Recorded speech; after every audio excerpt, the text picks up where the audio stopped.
विद्युत परिपथ में व्यय ऊर्जा शक्ति। जैसे एक सेल है, इसका ये पॉजिटिव इलेक्ट्रोड है एनोड, ये नेगेटिव इलेक्ट्रोड है कैथोड। इनके बीच एक वैद्युत अपघट्य पदार्थ भरा हुआ है जो कि धनायन ऋणायन इसको धनावेशित ऋणावेशित करता है। और जैसे ही हम बाह्य कोई प्रतिरोध R जोड़ते हैं तो एनोड से कैथोड की ओर बाह्य परिपथ में धारा बहने लगती है और अंदर कैथोड से एनोड की ओर धारा बहने लगती है। यानी ये सेल लगातार इस बाह्य परिपथ में आवेश को प्रवाहित करता रहता है।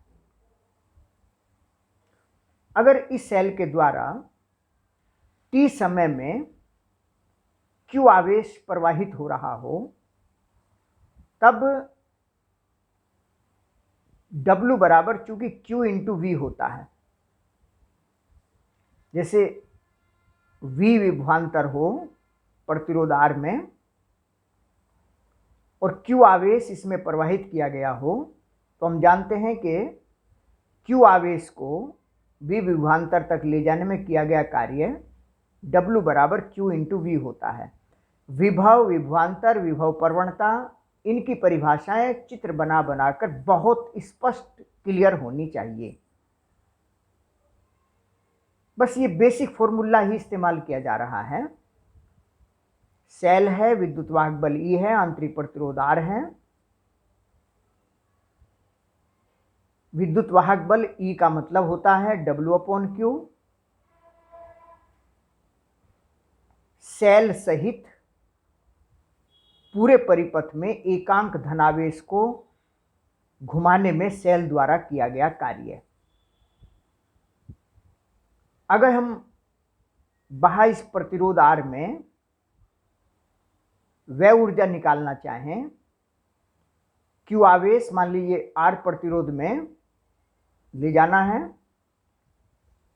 V विभवांतर चूंकि यहां है, बाह्य प्रतिरोध का विभवांतर या सेल का टर्मिनल विभवांतर, तो हम जानते हैं कि W बराबर Q इंटू V और Q बराबर IT होता है।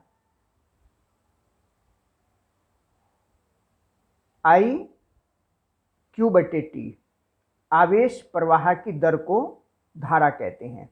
एकांक समय में प्रवाहित आवेश धारा होता है, तो Q की जगह IT लिख दिया है।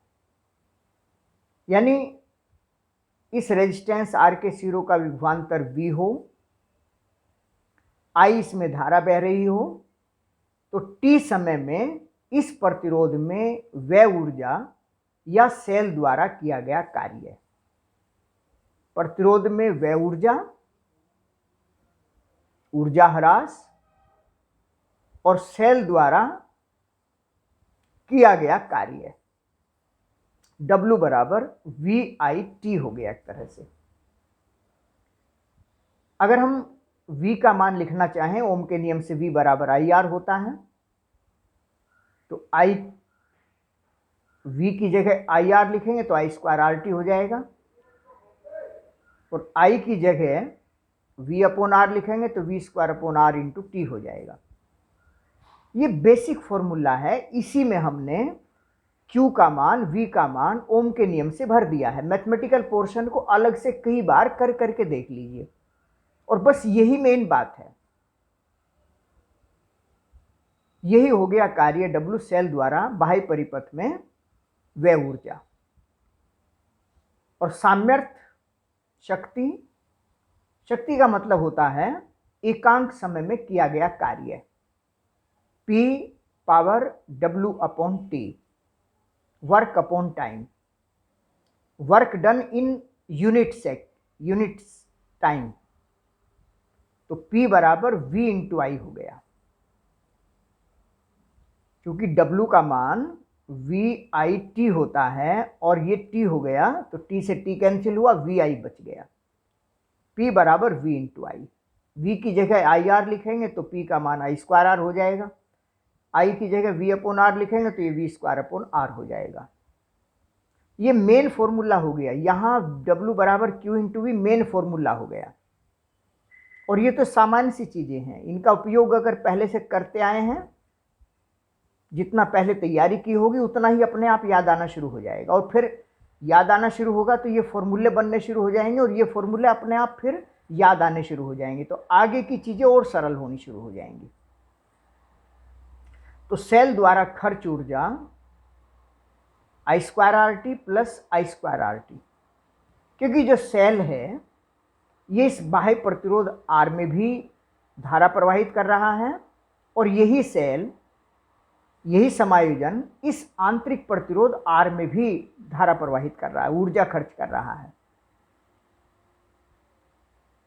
सेल में वैद्युत अपघट्य में जो यहां रासायनिक ऊर्जा है, उस ऊर्जा का विद्युत ऊर्जा में रूपांतरण हो रहा है। वो ऊर्जा कुछ बाह्य प्रतिरोध R में खर्च हो रही है, कुछ आंतरिक प्रतिरोध स्मॉल r में खर्च हो रही है।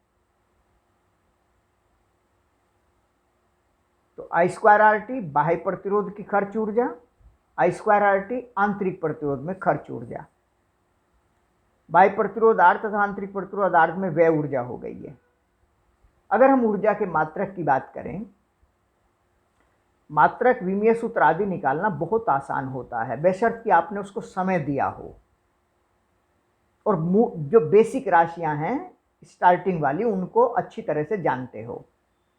आगे तो केवल एप्लीकेशन होता जाता है। जैसे ऊर्जा का मात्रक W बराबर वी आई टी हो गया, W बराबर Q इंटू वी होता है, Q बराबर आई टी होता है। बस अगर ये पता है कि Q आई टी का मतलब क्या है तो ये अपने आप शब्दों से भी लिखा जाएगा, बहुत आसान चीजें हैं। तो W बराबर क्यू वी, अगर यहां से मात्रक लिखना चाहें V volt, I ampere, T second.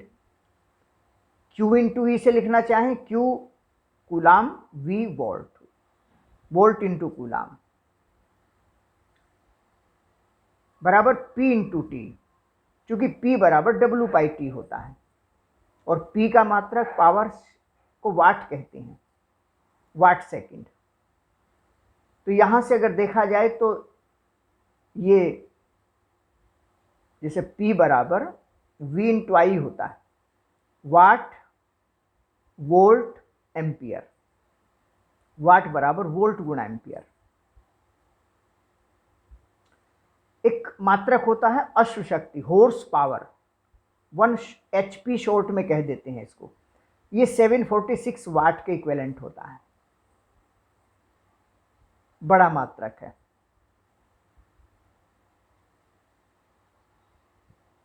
One BTU एक बोर्ड ऑफ ट्रेड यूनिट होता है, जो घरों में विद्युत खर्च होता है उसके खर्च को मापने के लिए, ऊर्जा के खर्च को मापने के लिए, विद्युत ऊर्जा के खर्च को मापने के लिए एक यूनिट बनाई गई है जिसे हम BTU कहते हैं।